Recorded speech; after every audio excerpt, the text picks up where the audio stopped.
Matagal nang nakahinto ang lumang tren sa may dulo ng San Felipe, isang maliit na bayan sa Quezon.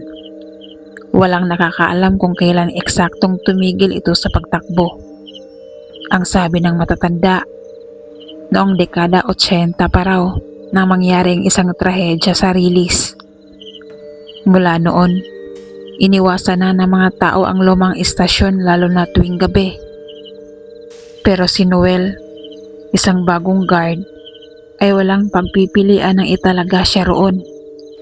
Kailangan daw bantayan ang lumang tren dahil may balak ang lokal na pamahalaan na ayusin ito bilang tourist attraction. Simple lang ang utos, mag-ikot kada oras. Siguraduhin walang magnanakaw o batang naglalaro sa loob. Una pa lang ng kanyang duty, napansin na agad ni Noel ang kakaiba sa lugar. Tahimik, sobrang tahimik. Wala kang maririnig kundi ang mahinang ugong ng hangin na tumatama sa mga sirang bintana ng istasyon. Parang may nanonood. Bulong niya sa sarili habang sinisindihan ang flashlight. Habang nag-iikot si Noel, tinamaan ng liwanag ng flashlight ang lumang tren. Kalawangin na. May mga damong tumubo sa paligid at may bakas ng dugo sa mga bakal sa ilalim. Akala niya pintura lang yun, pero nang sinubukan niyang kuskusin, tila sariwa pang itsura. Baka pusa lang to, sabi niya, pero may bumungad na tunog mula sa loob. Parang may naglalakad, mabagal, mabigat, at may tunog ng bakal na sapatos.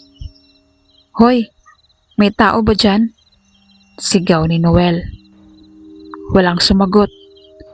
Ang narinig lang niya ay mga boses. Mahina. Pabulong. Sakay na, sakay na. Bilisan mo, aalis na tayo." Nang idikit niya ang tenga sa pinto ng tren, biglang bumukas yun ng kusa. Sumingaw ang malamig na hangin. Amoy kalawang at sunog na goma. Sa loob, madilim. Pero sa pinakadulo ng compartment, may liwanag na tila galing sa lampara. Naglakad siya papasok. Sa bawat hakbang, lumalakas ang pagaspas ng hangin. At may naririnig siyang hingal, iyak at sigaw. Nang sumilip siya sa dulo, may mga taong nakaupo sa upuan. Mga anino lang noong una, pero nang itutok niya ang ilaw, nakita niyang lahat sila duguan.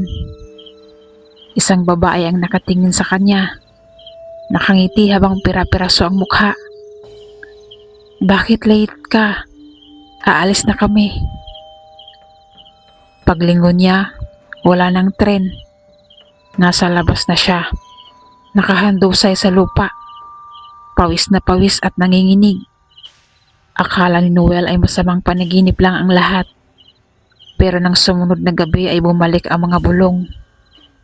Habang nagkakape siya sa labas ng istasyon, may biglang dumaan na hangin. Kasabay noon, narinig niya ang tunog ng kampana ng tren. Padilim na noon, pero kita niya, gumagalaw ang ilaw ng tren. Ang mga bintana ay tila may mga taong dumudungaw, mga mata, kumikislap sa dilim. Kinabahan si Noel pero sinubukan niyang lapitan. Habang papalapit siya, naririnig niyang muli ang mga boses. "Hindi kami nakarating. Basang-basa ng dugo. Ibalik mo kami." Pumasok siyang muli sa loob. At nang itutok niya ang ilaw sa sahig, nakita niya ang mga basang bakas ng paa, papunta sa compartment ng mga pasahero. At sa upuan, may naiwan na sombrero, luma, kulay abuhin.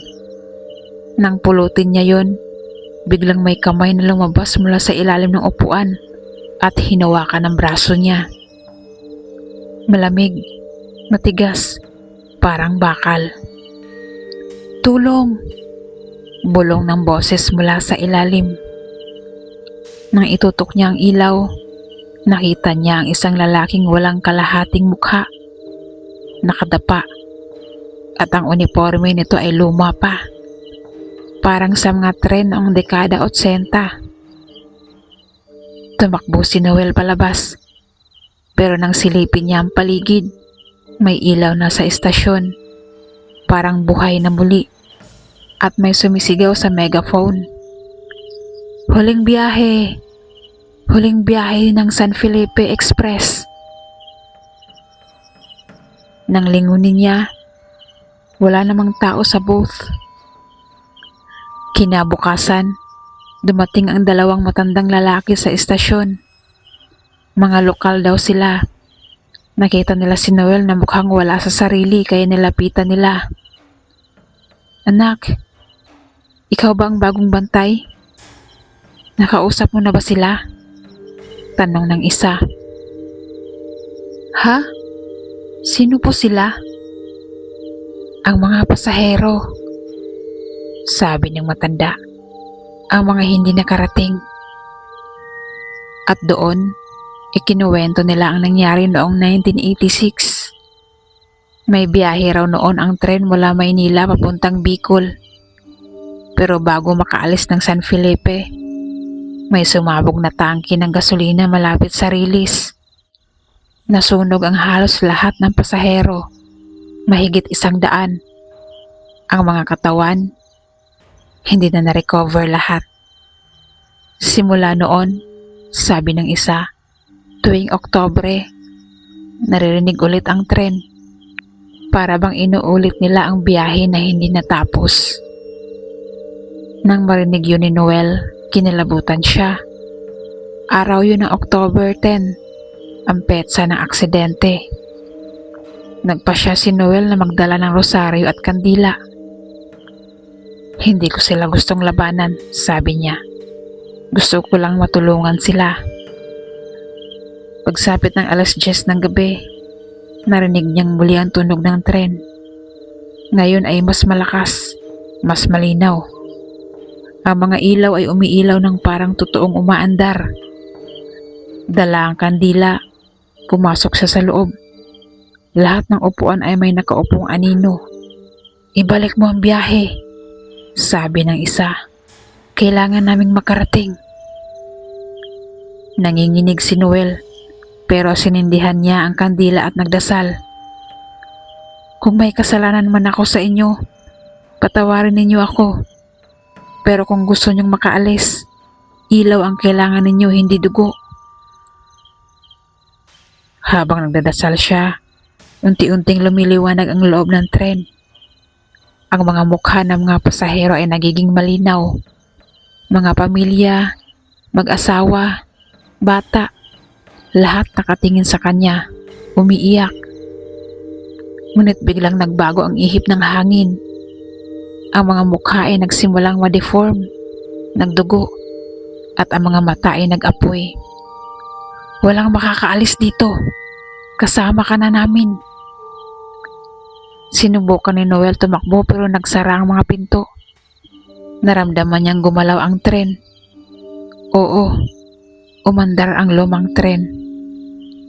Nanginginig siyang napasigaw. Tulong! May tao ba dyan? Pero sa labas, tahimik lang ang bayan ng San Felipe. Sa loob, lumalakas ang tunog ng mga gulong sa rilis. At sa bawat sigaw ni Noel, naririnig niyang tumatawa ang konduktor. Huling biyahe na, Noel. Hindi ka na makakababa. Kinabukasan, natagpuan ng mga residente ang cellphone ni Noel sa gilid ng tren. Ang video recording ay tumagal ng 8 minuto. Paulit-ulit ang mga sigaw niya. At sa dulo, maririnig ang tunog ng tren na tila huminto sa kawalan. Nang buksan ng mga pulis ang lumang tren, wala roon si Noel. Pero sa salamin ng bintana, may bakal na pangalan na bago lang naidikit. Noel Santos, Guard. Mula noon, Tuwing gabi ng October 10, naririnig ng mga tao ang tunog ng kampana ng tren at mga sigaw ng lalaki sa loob. "Buksan niyo ang pinto! Ayoko na sumakay!" Ang lumang istasyon ay nanatiling sarado hanggang ngayon. Ngunit sabi ng ilan, kung makadaan ka roon sa pagitan ng alas 10 at alas 11 ng gabi, makikita mong dumaraan ang itim na tren. Kompleto ang mga pasahero. At sa mismong dulo, may isang guard na nakasilip sa bintana, nakamasid, at tila nanghihingi ng tulong. Isang linggo matapos mawala si Noel, dumating sa istasyon ang kanyang nobya, si Lara. Dala niya ang litrato nila at isang bulaklak. Habang inilalagay niya yun sa harap ng lumang tren, narinig niyang bigla ang tunog ng kampana. Paglingon niya, may liwanag sa loob. At sa sandaling yun, nakita niya si Noel, nakangiti, kumakaway sa kanya mula sa loob ng tren. "Sabay ka na, Lara." Tumakbo siya palayo, umiiyak, habang unti-unting humihina ang tunog ng tren. At nang lumingon siya muli, wala na roon ang tren. Pero sa lupa kung saan ito nakahinto, may naiwan na mga bakas ng paa. 2, magkatabi, papalayo sa rilis.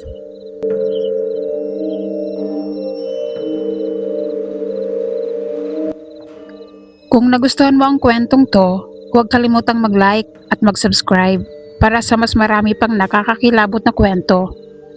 Hanggang sa muli, manatili sa dilim at huwag kalimutang manalangin bago matulog.